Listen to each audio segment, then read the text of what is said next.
Hello everyone, welcome to Raj Malhotra IAS institute. आज इस video में हम previous years mains questions discuss करेंगे और जो पहला पेपर हम या पहला टॉपिक हम डिस्कस करेंगे that is related to ethics.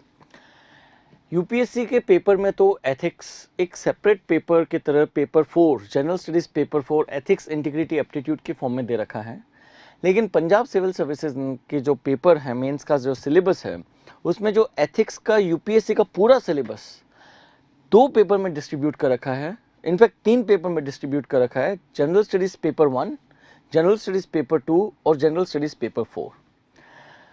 सो इस वीडियो में जो 2018 में जो एथिक्स से रिलेटेड क्वेश्चन आया है उसको कैसे टैकल करना चाहिए वो डिस्कस करेंगे और हम देखेंगे कि कैसे प्रीवियस ईयर क्वेश्चंस आपको एक इंसाइट दे सकते हैं how to prepare a particular topic. But before we start with discussion of the ethics previous year questions, इस वीडियो में पहले थोड़ा सा मैं आपको सिलेबस के साथ एक रूबरू करवाऊंगा और उसके साथ में I will tell you about different sources जहां से आप एथिक्स को प्रिपेयर कर सकते हो। जो पंजाब पब्लिक सर्विस कमीशन का मेंस का सिलेबस है उसमें जो एथिक्स के टॉपिक्स हैं they are broadly classified under 4 headings, in fact 5 headings. 2 headings paper 1 की हैं, 2 हेडिंग्स पेपर 2 की हैं और 1 हेडिंग पेपर 4 की है। जो 2 headings paper 1 general studies paper 1 की है, it consist of ethics and society. Second, it consist of human values. Third, it consist of values ethics in governance and probity in governance। और जो 4th paper general studies paper 4 है उसका जो ethics का topic है it is situations in civil services, problem solving and decision making. So हर एक topic में क्या सब टॉपिक्स हैं, लेट्स डिस्कस दैट और उसके बाद एक क्वेश्चन को डिस्कस करते हुए उसका मॉडल आंसर देखेंगे and subsequently different topics, different subjects will be discussed and the previous year questions will be discussed in this series। चलते हैं आगे।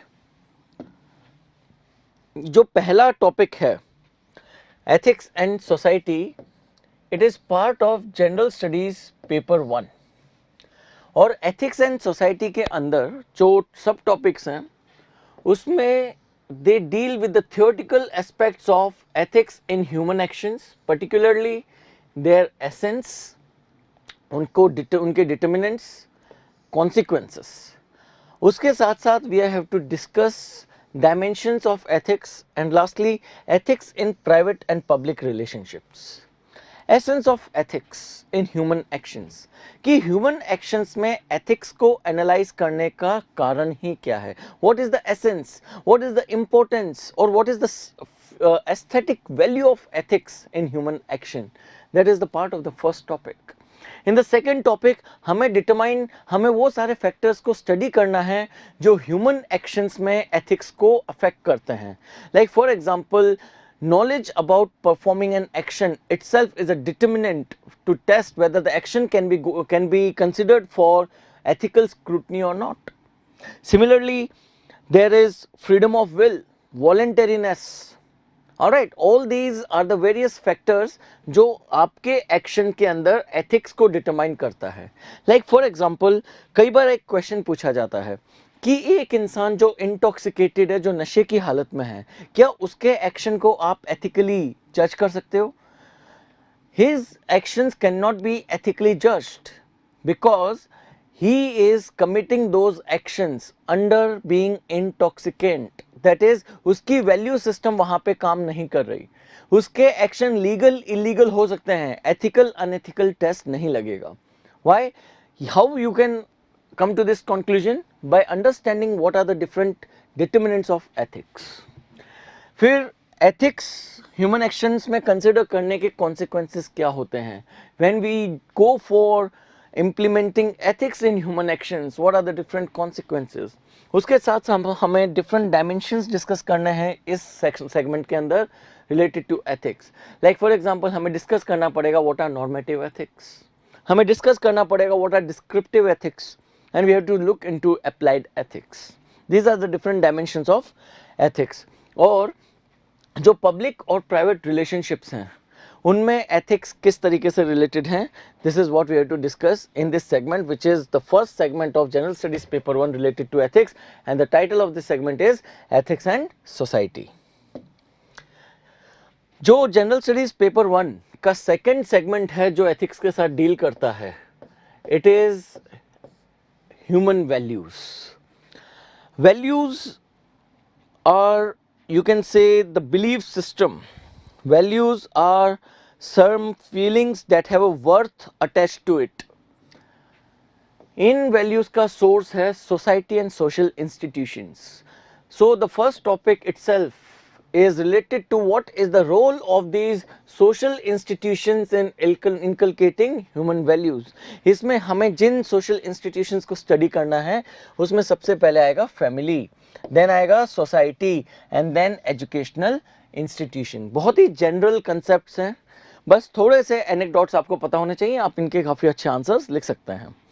Then we have to understand what are the different lessons जो हम different great teachers, leaders और reformers की life से सीख सकते हैं. Unlike UPSC, Punjab public service commission ने इन थिंकर्स का नाम एक्सप्लिसिटली दे रखा है सिलेबस के अंदर. For example, Gautam Buddha, the life of Gautam Buddha and the lessons you can learn from it.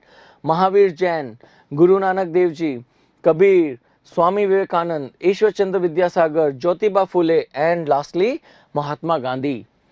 These are the great personalities. उनकी लाइफ से आप क्या लेसन सीख सकते हो वो सब आपको तैयार करना है एज क्वेश्चंस डायरेक्टली इस पर्टिकुलर सेक्शन से पूछे जाते हैं. Then part of general studies paper 2 जो पहला टॉपिक एथिक्स के सेगमेंट के साथ डील करता है वो है values and ethics in governance. जो आपका जनरल स्टडीज पेपर 2 है पंजाब पब्लिक सर्विस कमीशन का, it is dealing with polity, constitution and governance dimension. तो ethics play a very significant role in particularly the concept that is governance. So जो पहला topic है it is ethics and values in governance. Paper 1 में हमने introduction करा what are ethics and what are values, अब उनका application देख रहे हैं गवर्नेंस के अंदर. So they ask questions from concepts such as what are the various ethical concerns that an individual face, what are the different dilemmas that an individual face while being in government and occupying government institutions along with private institutions. Then we have to see कि जो laws हैं, rules हैं, regulations हैं और consigns हैं, to what extent they are the source of ethical guidance. Apart from this, हमें देखना पड़ेगा what is accountability and what is ethical governance and what is the link between accountability and ethical governance as part of this topic. Then हमें देखना है कि governance के अंदर what are the different instruments जो ethical और moral values को strengthen करते हैं. Apart from this, we'll have to look into कि जो ethical issues हैं, जो international relations और funding के अंदर involved हैं, वो सारे ethical issues क्या क्या हैं. जैसे कि हाल फिलहाल में आपने देखा होगा कि अभी न्यूज़ बहुत ज़्यादा न्यूज़ में था कि डेस्पाइट कि चाइना ने अपनी खुद की कंट्री के अंदर अफ्रीकन नेशनल्स के साथ बहुत बुरा बर्ताव किया ग्वांगजू के अंदर, yet China is controlling the African Nations through donation policy. it in a way becomes eligible to be scrutinized through ethical lens for funding. Carry my point, यहाँ पे इसका एथिकल एनालिसिस करना है. ऐसे क्वेश्चंस आपसे कई बार पूछे जाएंगे पेपर के अंदर. जो आपका जनरल स्टडीज पेपर 2 है उसका जो सेकंड सेगमेंट जो एथिक्स के साथ डील करता है वो है probity in governance. Probity basically means maintaining highest level of ethical character in functioning of the government or discharging the duties. That is basically known as probity in governance. इसमें जो सब topics हमें cover करने हैं वो है कि governance का कंसेप्ट ही क्या है, what is the concept that is governance. उसके बाद ही उसका प्रोबिटी चेक करेंगे. Alright, so first deals with understanding the concept of governance. Then we have to look into the philosophical basis of governance as well as probity. Then हमें देखना है what is corporate governance. जैसे हाल फिलहाल आपने देखा है कि कोविड-19 का लॉकडाउन हुआ, उसमें बहुत सारे लोगों का रिट्रेंचमेंट हुआ, बहुत सारे लोगों का ले ऑफ हुआ, many people lost their job. So corporate governance has become even a more important topic for this year's mains, क्योंकि ये laying off and retaining the employee, it is all part of corporate governance. और हम expect कर सकते हैं कि इस साल के मेंस के पेपर में एक सवाल कॉर्पोरेट गवर्नेंस से पक्का आएगा. देन इंफॉर्मेशन शेयरिंग और ट्रांसपेरेंसी इन गवर्नेंस, और उसी से मिलता जुलता टॉपिक है right to information. Then we have to look into the various instrument that result into probity in governance, जैसे कि code of ethics, code of conduct, citizen charter. फिर एक गवर्नमेंट एजेंसी और एक प्राइवेट इंस्टीट्यूशन में किस प्रकार का वर्क कल्चर होना चाहिए, ये भी हमें डिस्कस करना है. गवर्नमेंट ऑफिसेज इंस्टीट्यूशन से किस तरह की क्वालिटी ऑफ सर्विस चाहिए, वो भी हमें एनालाइज करनी है. And next and last but not the least, and a very important part of governance, and that is how to properly utilize the public funds. जो गवर्नमेंट का बजट अलोकेशन होता है, उससे जो फंड्स मिलते हैं उसको कैसे यूज़ करना है, what are the principles of using it ethically, वो सब डिस्कस करेंगे.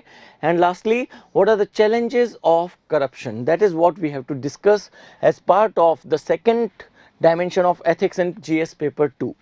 अब चलते हैं जो लास्ट वाला पोर्शन है, that is dealing with decision making and case studies in discharging duties as civil servants. They are all based upon the information that you will learn from these 4 topics of ethics under the various two chapters. All right, case studies is not something that you are born with to solve. ये एक skill है, एक ability है जो कि develop करी जाएगी. I heard some people on some random videos teaching about PCS, they were saying that problem solving सिखाई नहीं जा सकती.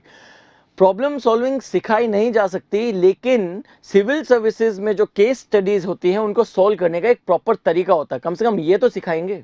तो ये आपको यहाँ पे जो प्रीवियस ईयर डिस्कशंस हैं उसके through will be teaching you in these videos how you can learn to attempt the case studies. इस वीडियो में हम आज एक क्वेश्चन डिस्कस करेंगे, प्रीवियस ईयर एथिक्स के मेंस का क्वेश्चन 2018 में आया हुआ क्वेश्चन. उसके बाद में हर क्वेश्चन में विल बी डिस्कसिंग, हर वीडियो में will be discussing 2 questions. Let's begin. In this particular video we are going to discuss the question, but before that a very popular question that UPSC PPSC, not just PPSC, why just limit to PPSC? Every civil servant aspirant from various states and even the Union Public Service Commission, they ask where to prepare all these topics from. Well, simple सा answer है, आपने क्या करना है कि value वाला segment के लिए जो DOPT का मैनुअल है which is titled as values in administration, इसके पहले 75 पेज पढ़ने हैं. 300 पेज के अराउंड डॉक्यूमेंट है, उसके पहले 75 पेज पढ़ेंगे, आपका वैल्यू वाला पोर्शन कवर हो जाएगा. उसके साथ साथ आपको ARC 2 की जो चौथी रिपोर्ट है that deals with ethics in governance, वो आपको स्टडी करनी है. अगर टाइम नहीं है पूरी रिपोर्ट पढ़ने का तो एग्जीक्यूटिव समरी पढ़ लीजिएगा, आपका काफ़ी हद तक टॉपिक कवर हो जाएगा. देन अगर आपको डिफरेंट कंसेप्ट्स की डेफिनेशंस भी साथ साथ में याद करनी है तो you can refer to any of this sources. For example, आप लेक्सिकन की किताब खरीद सकते हैं. अगर आप लेक्सिकन की नहीं खरीदते तो आप सुब्बाराव खरीद लो, सुब्बाराव नहीं खरीदते तो अरिहंत खरीद लो. इनमें से ये नहीं खरीदनी तो किसी भी एक अच्छे पब्लिकेशन की किताब ले लो, उसको सिर्फ डेफिनेशनल पर्पज से यूज़ करना है, because not everything is covered in these books related to ethics. उसके साथ साथ अपने आंसर्स में अगर आपको स्कोरिंग बढ़ानी है तो आपको करंट एग्जाम्पल्स देने पड़ेंगे from newspapers. For example, covid and Chinese donation policy एक बहुत अच्छा एग्जाम्पल है about ethics in what, ethics in international relations and ethics in international funding. Similarly, property in governance का एक बहुत ही अच्छा एग्जाम्पल आया था. इनफैक्ट आप कह सकते हैं पुअर प्रॉपर्टी इन गवर्नेंस का एक बहुत अच्छा एग्जाम्पल आया था न्यूज़पेपर में, जब एक इंडिया की इंडियन फॉरेन सर्विस ऑफिसर थी. She was posted as a consulate officer in Austria. उनका महीने का जो घर का किराया आ रहा था ऑस्ट्रिया में, it was 15 lakhs. It clearly shows poor probity in usage of public funds. These type of examples आपको जीते जागते न्यूज़पेपर से मिलेंगे. अगर आपको ये न्यूज़पेपर से नहीं मिल पा रहे तो जो हमारे यहाँ पे मेंस का एथिक्स का कोर्स होगा उसके अंदर these topics will be provided from the newspaper. चलिए अब एक डेमो क्वेश्चन अटेम्प्ट करते हैं और इसी के साथ I will teach you how to develop a art of writing answers in PCS mains. पहली बात तो यह है कि डिफरेंट टाइप के क्वेश्चंस आते हैं. कोई क्वेश्चन थिंकर बेस्ड होता है, कोई केस स्टडी बेस्ड होता है, कोई डेफिनेशनल बेस्ड होता है. जो आज हम ये पहला क्वेश्चन करेंगे ये डेफिनेशनल बेस्ड क्वेश्चन है. It is definitional based question और you can say definition based question. Question है डिफाइन एथिकल डिलेमा और discuss some common ethical dilemma that arise from those offices which are public offices. Those people who occupy public offices वो अपनी day to day functioning में कौन कौन से ethical dilemma face करते हैं वो आपको डिस्क्राइब करना है या डिस्कस करना है. यहाँ पे ये सवाल मेंस के 2018 के पेपर से पिक किया है. Paper 1 general studies of Punjab civil services mains 2018 paper. इसका आंसर आपको लिखना था 200 शब्दों में. दोस्तों यहाँ पे एक चीज ध्यान रखना कि ये जो क्वेश्चन है ये डेफिनेशनल क्वेश्चन है. एक डेफिनेशनल क्वेश्चन को कैसे अटेम्प्ट करना है that is what we are learning. सबसे पहली चीज आप लिखेंगे इंट्रोडक्शन. इंट्रोडक्शन अगर आप किसी डेफिनेशनल क्वेश्चन का लिखते हैं तो one thing I want to tell you is that you should not define the concept straight away in the introduction. Introduction में स्ट्रेट अवे कभी भी कंसेप्ट को मत डिफाइन करिए. ऑलराइट, इनफैक्ट इंट्रोडक्शन को यूज करिए एक प्लेटफॉर्म तैयार करने के लिए जिस पे आप डेफिनेशन को रेस्ट करें, because definition of the concept is part of your main body. So आप स्टार्ट कर सकते हैं बाय एक्सप्लेनिंग कि ये जो कंसेप्ट है ये पूछा ही क्यों, why this concept is itself very important. जैसे कि अगर क्वेश्चन है related to ethical dilemma, what is ethical dilemma, you have to write down the definition of ethical dilemma. So what you can do is you can first begin your introduction by telling that why ethical dilemma is a frequent phenomena that emerge in public office. या आप ये बता सकते हैं why ethical dilemma as a concept is altogether very important in public office. This can be a very good introduction. On your screen you can see a model introduction that I have written which you can appreciate.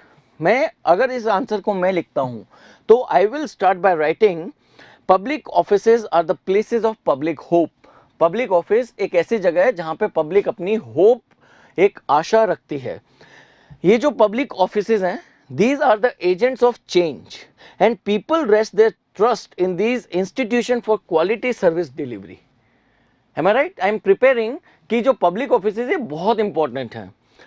ये सारे factors because it is a agent of social change, it is a place of public hope, it is a place of public trust. Because of all these factors public offices की functioning बहुत ही difficult हो जाती है और बहुत ही complex हो जाती है. क्योंकि ये बहुत ही डिफिकल्ट टास्क है, पब्लिक ऑफिसेज को रन करना, हैंडल करना, ऑक्यूपाई करना अपने आप में एक बहुत डिफिकल्ट टास्क है. देयरफॉर बहुत टाइम ऐसी सिचुएशंस एमर्ज हो जाती हैं जहां पे दो ऑल्टरनेटिव्स ऑप्शंस आपको मिलते हैं और आप जज नहीं कर पाते कौन सा ऑप्शन सही है.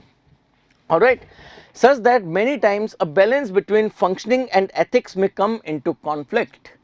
That means that these public offices are prone to have a conflict between functioning and ethics many times. And we have created a sufficient ground to define what is ethical dilemma. अब आते हैं main body के ऊपर. In the main body you define the concept. Alright? और इस question में आप what is ethical dilemma define करेंगे मेन बॉडी में और उसके साथ you will also discuss certain ethical dilemma that are emerging in public offices. जैसे अगर एक मॉडल मेन बॉडी में आपको बताऊं तो आप स्टार्ट कर सकते हैं कि एक एथिकल डिलेमा और एथिकल पैराडॉक्स एक डिसीजन मेकिंग प्रॉब्लम है in which there are two possible moral imperatives. दो वेज हैं, दोनों आपको मॉरल लगती है, दोनों आपको एथिकल लगती है, बट आप जज नहीं कर पा रहे हो कि कौन सी बेटर है. Neither of which is unambiguously acceptable or preferable. The complexity arises out of the situation in which obeying one would result in transgressing the other. दोनों मॉरल लगती हैं, इधर गया तो ये नुकसान हो जाएगा, इधर गया तो इसका नुकसान हो जाएगा, और दोनों अपने आप में सही हैं। ये सी जो सिचुएशन आपके ऑफिस डिस्चार्जिंग में एमर्ज होती हैं पब्लिक ऑफिस फंक्शनिंग के अंदर, these are known as ethical paradoxes और ethical dilemma. See how we prepare the introduction and how we build upon the definition as part of the main body. Change the paragraph and then explain certain ethical dilemma that are faced by a civil servant. You can mention some of them. Some of the example of ethical dilemma that are faced by those occupying public offices include, there are many, कुछ एक explain करने आपने, जैसे efficiency versus accountability. इसमें आप define करिए कि a civil servant is either part of a team or leader of a team. When he is leader of a team, he has to choose a team, and there are two possible ways of filling various positions in the team: choosing the people who are efficient but potential to be corrupt, choosing the people who are incorruptible but inefficient. अब ऐसे situation में किसको लूँ? Myself, I am in dilemma. So this kind of ethical paradox is an example of ethical dilemma. So efficiency versus accountability. Second is speed of change. What should be my speed of change? Like for example, if I am an incumbent civil servant, my colleague are practicing corrupt activities, I have two options: either follow a proper hierarchy, सुपरऑर्डिनेट को complain करना, उसके reply का wait करना, हो सकता है वो मेरी बात सुने या मेरी बात सप्रेस कर दे, फिर मैं और सुपीरियर अथॉरिटीज़ पे जाऊंगा, या फिर मेरे पास एक और ऑप्शन है कि मैं सीधा विसल ब्लो कर दूं, blowing the whistle I expose the corrupt activity. अब अपने आप में ये भी गलत नहीं है, बट किस चीज़ के साथ जाना है, it itself is a very difficult situation.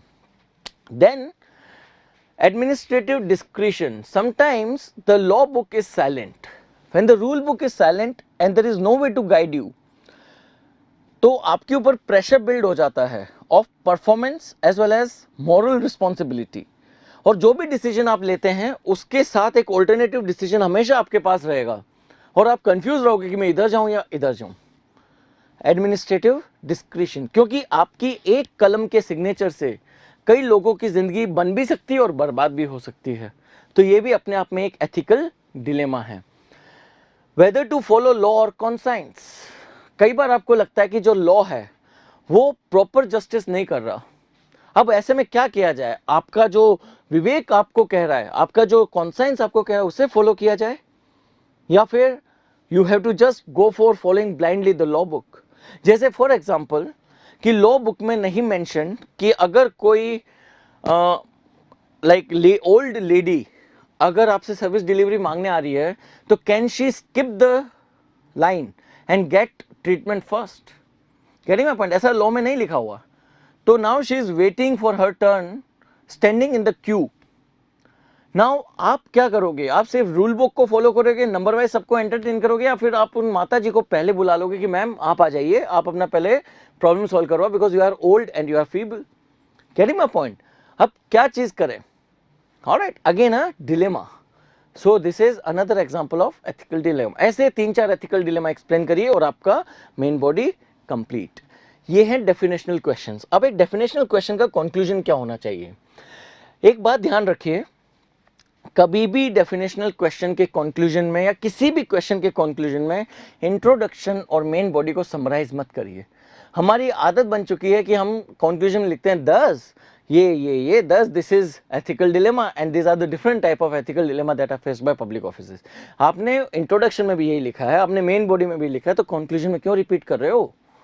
Rather use your conclusion to deviate slightly from your ongoing line but connected way to give a new insight. एक नई सोच दो अपने कंक्लूजन के अंदर, that will make the examiner happy कि आप एक इंसाइटफुल इंसान हो, आप एक ऐसे इंसान हो जो थोड़ा आउट ऑफ द बॉक्स जाके भी सोच सकता है. Getting my point? So you can say that दो ethical dilemma emerged and it makes the situation really very difficult, yet there are many instruments that can be put to use to solve this or crack this ethical dilemma. For example, code of ethics, for example, code of conduct, for example the service rules of the various services. इस तरीके से आप end कर सकते हैं by giving the way how you are going to crack this ethical dilemma. It is going to give examiner an impression कि आपको अच्छे से सारा कंसेप्ट समझ में आया है। फॉर एग्जाम्पल अगर मैं इसको एंड करता हूं तो I can say there is not any handy solution to ethical dilemmas. However, to a great extent, the code of conduct and code of ethics can come to rescue of the civil servant. Still, if the dilemma persists, the principle of summum bonum, that is the maximum good, may be applied, that is go with the choice that result into greatest good. ये strength of your character and strength of conviction, ये दोनों आपकी qualities यहाँ पे resemble हो रही हैं आपके conclusion में। इस तरीके से आपको एथिक्स के आंसर्स को अटेम्प्ट करना है। डेफिनेशनल क्वेश्चंस को इन्हीं फॉर्मेट में आपको अटेम्प्ट करना है। You should remember and learn all the possible definitions in this particular chapter. अपने सिलेबस में जितनी भी डेफिनेशंस है सबकी डेफिनेशंस टिप पे याद रख लो, मेंस में बहुत काम आती हैं। Alright, with this I will conclude, that's all, thank you very much, have a great day ahead, take care, bye.